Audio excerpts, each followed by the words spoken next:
Hello, and welcome back to another episode of the Confidence to Homeschool podcast. I have my friend Janeen on again today. You guys are going to be hearing from her. We have absolutely loved getting to chat, and she's got so much great wisdom and goodness I would love for her to share with each and every one of you.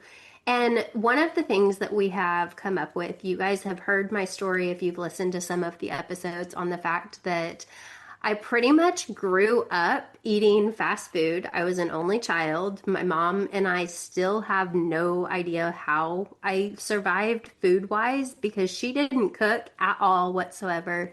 My most favorite thing ever I got growing up was breakfast burritos from my dad that he cooked like once a month. And so Janine and I were actually talking about energy and focus, which we have on another podcast episode for you guys.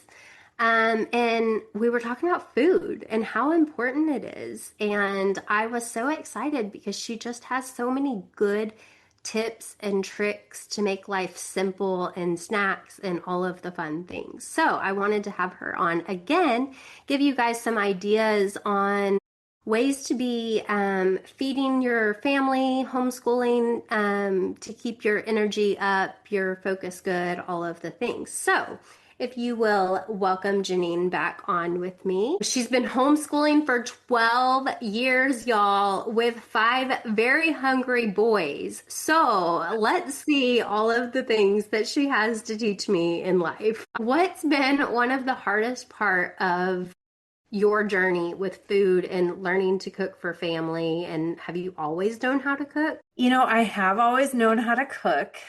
So I did have that kind of going. My mom cooked a lot, and so did my grandma. And so it was not something I ever remember like learning. I think I just picked it up because it was around, Yeah. and I feel like that's important too, to keep in mind as we're raising our kids, have them pitch in too. But Yeah. I would say the hardest thing for us has been just different food sensitivities. We've had, on and off issues with that. So that has been a struggle. And also, I mean, I really do have 5 hungry boys. They're like hungry all the time, like all the time. And so it's really, especially when you're homeschooling, it's just the kitchen is a mess. You're like always there. It's just can be crazy. Second breakfast, I was so happy to see in a homeschool group one time a mom talking about second breakfast because it always cracks me up that you feed them breakfast and magically it's time to start school and everybody acts like they have not had anything to eat that day. And I'm like, okay, well, we're doing this again, right? How have you managed keeping everybody fed and happy and all of the things? So having boys and some of them do have ADHD and they're wiggly anyways, but I feel like one of the biggest things that I've always done is I have food out when we're homeschooling. And so I do that intentionally and it kind of keeps them quiet. It's so Yes. so When I am on top of my mom game, I will get a muffin tin and put different things in there. Sometimes it'll be like grapes or oranges or pretzel sticks. But that has been me seeing other people do it and going, oh, that's an easy idea for implementation. So, do you have any like little easy implementation things to put in the muffin pan if you were going to do that? yeah. What are their favorite snacks? And this may be controversial, but one thing I have always done with my kids is I like always give them healthy food first. So I'm always going to give them fruits or vegetables first. Yeah. And we have other things. It's not like we don't have snacks or anything like that, but it's actually helped my kids. My kids are, I mean, we travel full time internationally and they eat everything, Yeah. everything. They are, they eat salads. They love salad. They will sometimes order salad at a restaurant. But it's because I have never made separate meals for them. And this is like a whole nother topic, but I've never done that. And so I seriously will put out fruits and vegetables in the muffin tins. That's what I'll start with. That'll be like the snack food for the second breakfast because they're Right. starving and they want to eat. and they want to do something while they're doing school. And so it's the perfect time to give them that. The other thing I'll do too is during that time is like smoothies, because you can hide so many things in smoothies.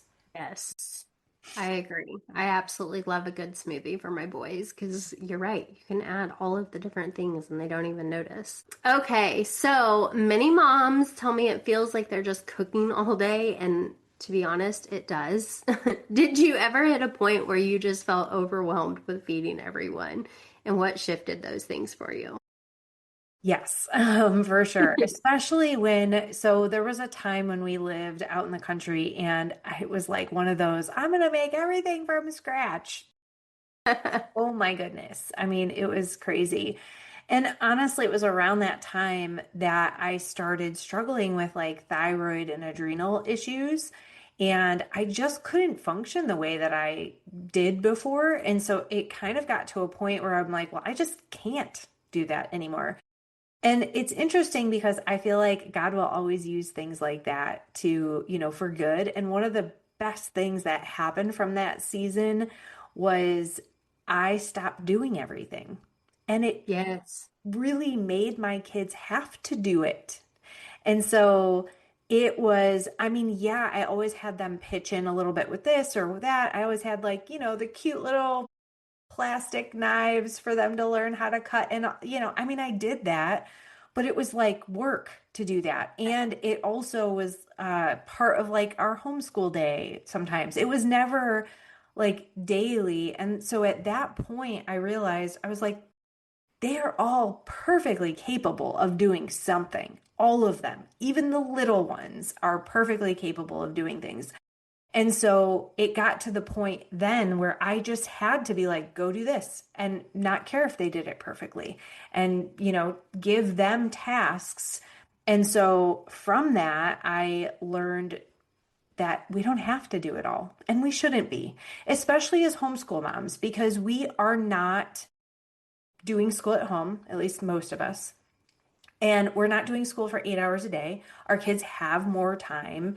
It's really important for us to teach them the life skills. And pulling them into it is so good because now, like my two older boys, actually, I would say three of my boys right now are like pretty good at making, at least my two older boys are like good cooks. Like they can both cook a meal and I will have them cook meals now. My oldest is 20. It took him a while because I didn't start as young with him. And then my second is 15 and he can like pretty much make anything. And then even one of the twins, one of them really loves cleaning and the other one likes cooking. And so he'll make certain things. He makes eggs really well. Like, he can make certain things. And so I think that is like probably the best tip I could give people is have your kids make stuff, like include them in on it. Yeah, I agree with that because Addison, so my husband cooks really well. And Addison, she's 11. She loves to go into the kitchen. She has a cookie recipe. She's always really down to make a dessert, but she makes breakfast more often than I do. But she loves that. It makes her happy to get in there. And I think that from somebody who was not in the kitchen growing up, one of the things that I tell all of my friends that have kids that are getting into like the teenage years and stuff like that, I'm like, please, for the love, learn it now because it is so hard to learn later on. And especially with cooking, learn to cook now because it is really hard when you have a child yelling at you that they are hungry to learn then how to follow a recipe. And so I think that that is a great point to be able to include them in all of the different things because it matters. And really, what makes somebody want to do things is they are confident in it. Whenever I'm not confident in a recipe, I'm more likely not to make it because I don't know what I'm doing. But if there is something that I'm like, I got this, I have like little bitty things that I am good at, like I make a really good pot roast and there's just like random little things that I have that are really good that everybody loves. But I can go make sourdough bread with my eyes closed. Like it's absolutely no big deal at all whatsoever. But yet I burn half of the things that I do in the kitchen.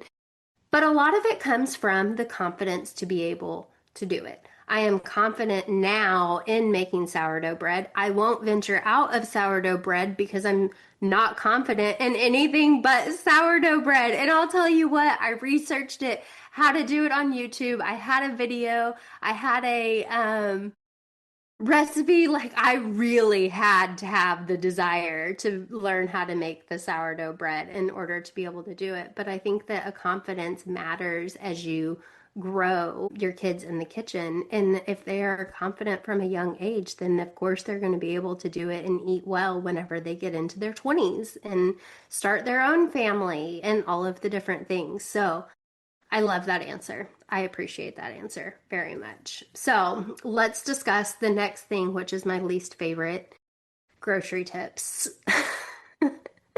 Help in the grocery world. When it comes to groceries, what are some of your go-to tips for keeping meals healthy but still realistic for a busy homeschool family? Well, first is you do have to go learn. You can't like when it comes down to it, like even the way and I know you know this because you are like the mindset mama, even the way you talk about cooking is like holding you back. It's scary. I don't know. And in so many places, mindset is easy for me. But in the kitchen, it's hard. That is No, it's probably a not. place I Don't struggle. say that. Cancel, cancel, delete, delete. It's just where all of my like thoughts go. And so I'm working on that. On my vision board, I actually have like different it says, I'm looking at it right now. It says learn to cook. And it's got different little recipes. It's got a pretty stocked fridge, like all of the things. So, yes, I do know that about myself. I'm working on it. It's a work in Okay. progress. All right. Well, let me give you some tips when it comes to Okay, groceries. please do. First, have a plan. It's Okay. really helpful. Like I actually have on my phone and it's messy, but I have this whole notes section of all these different meal ideas just to have ideas. And then I look at it before I go to the grocery store. Sometimes I'll kind of take note of like, what do I have in the fridge that if I went and got this or that, it would make a complete meal. And so Right. that's one thing. And if you don't know, you can always put it in Chat GPT. It's so helpful with that. Just say Yes. what you have. So Oh, that's a start, good idea. it is really good. I mean, you really can like ask it, like, what do I do with these ingredients? And it'll give you a bunch of ideas. And you could even be like, well, I don't have that. What could I substitute it with? So keep that in mind. You have a teacher that will teach you how to cook right there. Love it. And then I always try to like think of the grocery store like I get my meat or my protein, I get my veggies. I like to make sure that we get a lot of fruit for snacks and try to stay in those aisles and then anything Hmm. that's outside of that other than like nuts and stuff is something that's either going to go with something or like for us, like a lot of the times I'll save the snacky foods like pretzels or, little things like that for when we're out. And so like I'll specifically have that kind of stuff be more like this is when we're running out the door. This is when I need something, just so that you have that. And so keep in mind if you have a plan before you go to the grocery store, it's going to make a huge difference. And then have those staple meals planned out. Like, what are going to be your staple meals? And have like 10 of them or 15 of them that you just kind of rotate. And then every so often you can throw something fun in. And especially with your daughter, like, have her pick a recipe that she Hmm. wants to make and have it be one that's on YouTube because then you can watch the video Yeah. together and have her make it, but just be Yeah. around for questions. She's old enough to do it totally on her own, especially with a video. And so have her be a part of the meal planning and then just put that stuff on your grocery list, And so do like one of those a week. Don't do more than one a week, otherwise you'll make yourself crazy. Yeah, I definitely think that she is capable of helping, and the boys are starting to get like in the kitchen a little bit, and it's been a fun thing giving them something that I didn't necessarily know and growing up and all of the things. So, okay, you mentioned some quick snacks as you're running out the door. What are some of your go-tos? And do you keep those like up and separate, or do your kids just know, like, don't touch them? How does that work? I do keep them up and separate because they do know, but even dad sometimes will get into the snacks. Of course. But some of the things, I mean, if I miss Costco, let me just tell you, Right. when we're like traveling and stuff, I mean, we are lucky if we can find like rice cakes. I mean, there's just, and it's so hard to know, like we've got like our Translate app out. But anyways, if you're in the States, then Costco is great for getting healthy snacks. It's great to be able to get them in bulk. And also, if you're looking at snacks, one thing that I try to do is I try to look for protein. So a lot of the times we'll do like meat sticks, we'll have protein bars, and I'll try to make sure that we always have fruit and veggies. One of the things that, I mean, so many people have teased us about, but I think makes it so simple is like we actually eat red peppers or like cucumbers like an apple. So I Yes. don't Oh, I cut them love all that. up. I Yeah. like keep it simple. Like that's the other thing too when it comes to like certain meals and stuff like even nachos. Like nachos, sometimes you gotta like do the whole thing. Like I just make nacho bowls. So like we would make like or like a salad nacho salad or something. Just throw all the things in there and use the chips to dip or something. Like you don't have to Yeah. make things pretty. It does not matter what it looks like. It's still going to taste good. So that's Right. like one thing, like I've turned everything into like a skillet. Like, Yes. you know? Yeah. David laughs at me because he's like, you make goulash on everything because I love all of my foods mixed together. Like it makes me happy. Yeah. If I'm gonna do, like I said, roast, I do my roast and I have my mashed potatoes and my carrots and all of the things all mixed together. And there is nothing that makes me happier than a meat with a mashed potato. I don't know why. Nothing makes me happier than that. But I definitely agree. I think that sometimes we try to make it too difficult whenever you could actually make like a little nachos, um, the ground beef, the black beans, the corn, all of the goodness, Yep. and mix it all up and just use the chips to dip instead, Yeah. making it easy. Did we go over specifics on snacks? Specific on snacks, I actually have a list. So we can Okay. we can add that in the show notes because I could go on and on about all the snack ideas, but Okay. really I think it's more just a mindset. Because the other thing too is everyone has different ideas of what they like and so Right. it's or like what diet they follow or what like we don't do a lot of bread, so we do a lot more fruits and veggies and nuts and different things. Because when you're looking at like healthy stuff, it's that Dependent on you. it so Yeah. depends. And so I'll give all the ideas. The other thing that I like doing too, like when we're home, is like Greek yogurt and stuff. You can mix a little bit of Yes. protein powder in with it and throw some berries on top. I mean, there's so many different things you can do. So I will definitely, make sure I send that to you so you can put it in the show notes. Perfect. Okay, so we will have more ideas, more thoughts on quick and healthy snacks in the show notes, so make sure that you check them out there.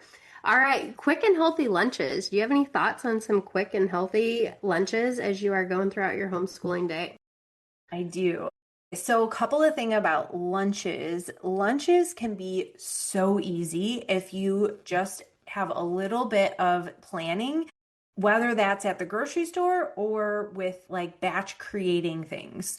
So, one thing I always try and do is there's certain things that I make that I always make double of. So, Okay. anytime I make quinoa, I make double, and then I can make a quinoa salad with it. Anytime I make rice, I make double. Anytime I make chicken, like chicken breasts, I make double. And so there's different things that you can do with it then the next day or the day after that. And so I always try to have that kind of stuff it's just like a trigger for me now. Like I've gotten used to it. It didn't used to be. It used to be like, all right, let me plan out my meals and let me like think Hmm. about it. And it takes that when you're starting. But once you get into that rhythm, like it's so much easier. But the other thing that I've always done for lunches and my kids love is just a smorgasbord of like the charcuterie boards or just have stuff and the kids like to help with that too. It's also something you can do like while you're homeschooling them, you just put a bunch of stuff on a platter. I mean, it doesn't have to be like cute, just, put meats and cheeses and fruits and veggies and dips and, have like hummus. And there's like thousands of ideas out there of what to put in it. You could do olives and pickles and that is so much fun for them to just eat finger food. Yeah. Do you have any like I guess you do like sandwiches and stuff like that whenever you guys are out and about during the day? Any like fun take with you picnic ideas? What would an average like picnic look like for you guys?